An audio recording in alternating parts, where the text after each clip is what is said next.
Hello everyone, I'm Hal Milenkovic, and today I'm going to be showing you how I create digital comics.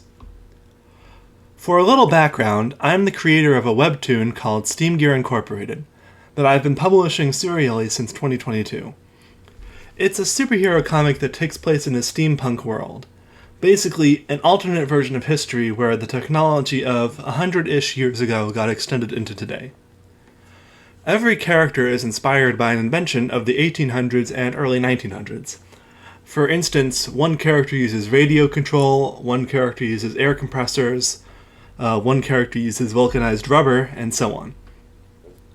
The whole comic is available to read online for free, so if you're interested in seeing the end products of today's webinar, you can check it out at steamgearinc.com. Here are the tools that I use to make Steam Gear Incorporated. The big one is Blender, which I use to create 3D models for characters, props, and backgrounds, which is what we'll be primarily focusing on today. I also use Adobe Photoshop to create my panel layouts and do the typesetting, as well as drawing any 2D art assets I need. And for the comic scripts, I use Google Docs. We can start with the scripts. So one thing to note about making a story-based comic with a consistent publishing schedule is that it takes a lot of advanced planning. This is especially true because I rely so heavily on my own 3D models. I need time to 3D model the locations, which means I need time to plan out all the locations that we'll see in the comic. Essentially, each episode you see online, I finished all the art for 3 weeks in advance. All the 3D modeling for characters and locations was completed 2 months in advance, and all the script writing was completed 2 years in advance. In other words, at any given time, I'm working on 3 sections of my comic story, which means I definitely need to keep track of my writing. So I write everything in Google Docs, using the Outlines feature to keep track of each upcoming scene. There are other world-building organization websites out there, but I find Google Docs with its outline features is enough to keep everything in order. Here's some example snippets from Steam Gear's script. As you can see, each panel is separated, and I include the dialogue, sound effects, and stage direction. My process is that I write a whole story arc panel by panel, and finish by separating it into episodes. There's no hard rule about how much content gets put into one panel, but as a comic writer, remember that you can't really show multiple actions at once in one panel. I also generally try to not have more than 200 characters of dialogue in one panel, or it starts to feel too cluttered. Because Steam Gear is a vertically scrolling webtoon, I don't have to worry too much about panel layout here. Once I've scripted a scene, I can start planning to build the 3D models in Blender. The longest part of the comic's production is building the sets in 3D, so I need to know exactly which locations we'll be visiting in each scene. So now, let's get into that. The first step in modeling a location is gathering reference material. 2 months from now, the characters of Steam Gear Inc. will be visiting a Cubs baseball game at Wrigley Field in Chicago, so that's what I'm modeling today. Well, actually, if you remember the premise of Steam Gear Incorporated, the comic takes place in an alternate version of history where the world's been mostly the same for the past 100 years. So in this world, Weeghman Park was never renamed to Wrigley Field in 1927. Just a bit of baseball trivia for you. So here I'm gathering images of Wrigley Field from various perspectives. Ideally, I would be using exclusively images of the park before the 1920s, but there's not that many high-quality photographs from back then, so I'm planning to use the modern version of the stadium to fill in the gaps. Next, it's time to actually build in Blender. My first step here is to use the background image feature to import one of the images I have of Weeghman Park, so I can get a good idea of the proportions. I also made sure to import one of my character models for scale. Using the circle tool, I created a hexagon and moved the points around to create the base layout of the park. Then I used the extrude tool to create the walls. Here I'm getting some more reference material of a legal baseball diamond. I like the geometric look that the old park had, but I still need to make sure that the baseball diamond has the correct proportions. I created another polygon for the outline of the baseball diamond. Then, in order to have the middle of the diamond still be grassy, I created a polygon in the shape of the hole, extruded it to be 3D, and performed a Boolean difference modifier to cut a hole in the baseball diamond polygon. Here I extruded the diamond upwards so there's more of a change in the terrain. Now I'm making the pitcher's mound, which is going to be a cylinder shrunk down. I extended one of the faces outwards so there's a line from the pitcher's mound to home plate. Next, it's time to make the bases, which are just cubes with the scaling adjusted. I'm making sure none of the bases are floating in the air here.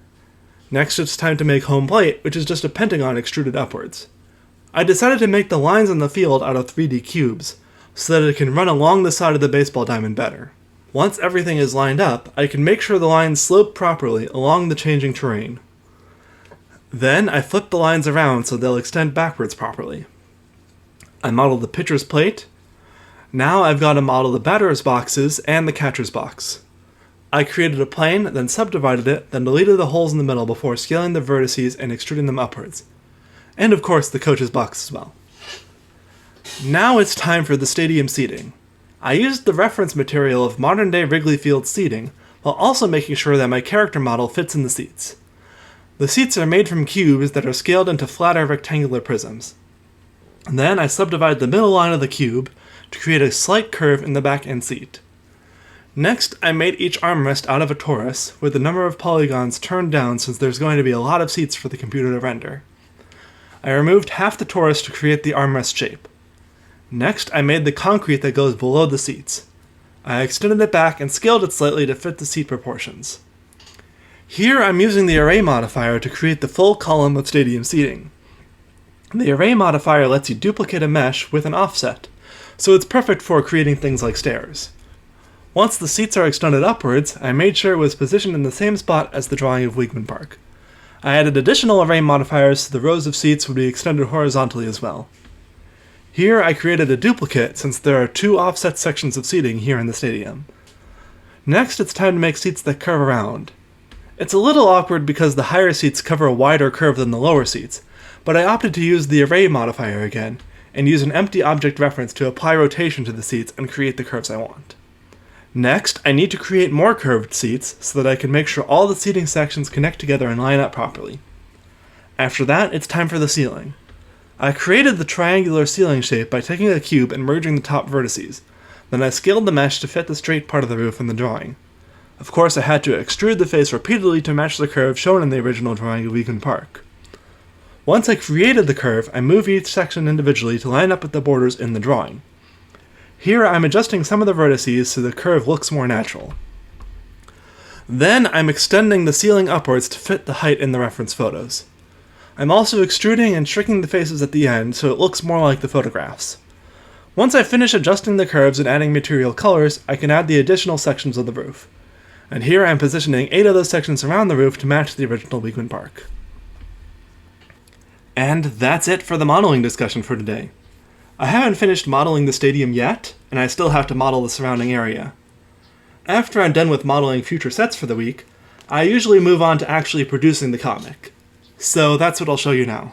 Remember, the stuff with Wrigley Field is for the comic 2 months in the future, but now I'm going to show you the comic 3 weeks in advance, as I actually position and render my 3D assets. Here I'm rendering some scenes in Blender.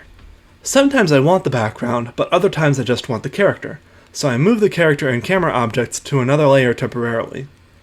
The cartoon look you see in the renders is a custom cell shader that I programmed in Python, since Blender has a feature where you can program Python extensions. The outlines are generated using Blender's built-in freestyle settings.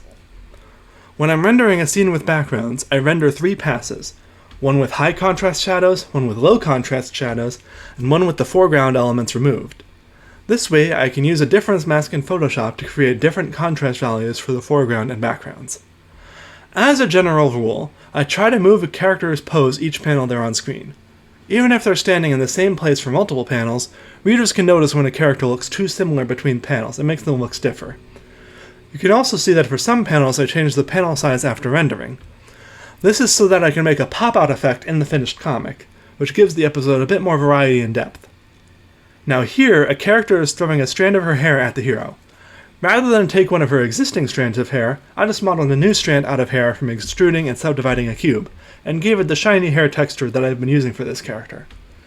Next, the hair needs to wrap around the hero, so I extruded and smoothed the hair strand further before scaling it up so it would wrap around his arms. You may have noticed that the characters don't have facial expressions in the renders. This is because I find 3D faces to feel a bit too lifeless, and I can get a more cartoony look by drawing them myself. However, I do have the eye pupils modeled in the scene, and I position them with blend shapes to make sure characters are looking in the right direction. Some poses are reused across multiple episodes, like standing, walking, and running. For the main characters, I use a pose library that I created when I originally modeled and rigged the character. For this panel, a rock is going to spray red-hot sparks from contact with this character's chainsaw prosthetic leg, so I modeled some gear shapes out of a circle, and added materials with an emission property so the shadows will look brighter and create the illusion of glowing. Here, the rock is now on fire, so I just imported some fire models from a previous episode. And finally, there will be an explosion after the flaming rock hits the hero, so I created a little crescent shape out of a circle and gave it the fire materials. Then I scaled the crescent up and duplicated it to create a larger explosive fireball. Of course, Steam Gear Incorporated isn't entirely a 3D comic, it also uses 2D elements. So here, I'll show you how I touch up the 3D renders in 2D, and I'll also show you how I handle the typesetting. The first step in my post-production process is to compile every panel render into a folder for the high contrast shading, the low contrast shading, and the backgrounds, so that I can create the difference mask I mentioned earlier. After creating the difference mask, I make some simple color backgrounds for the panels where I didn't want to have the full scene background. Next, it's time to draw faces. It's important to have the expressions match the actions on screen, which includes in some cases drawing over the rendered eyes. I also make sure to adjust any errors in the shading and outlines that were done in the Blender render to avoid distracting from the action on screen. The brush I use is a simple pixel brush. These images will be scaled down a lot before publishing, so I'm not worried about anyone noticing pixel edges.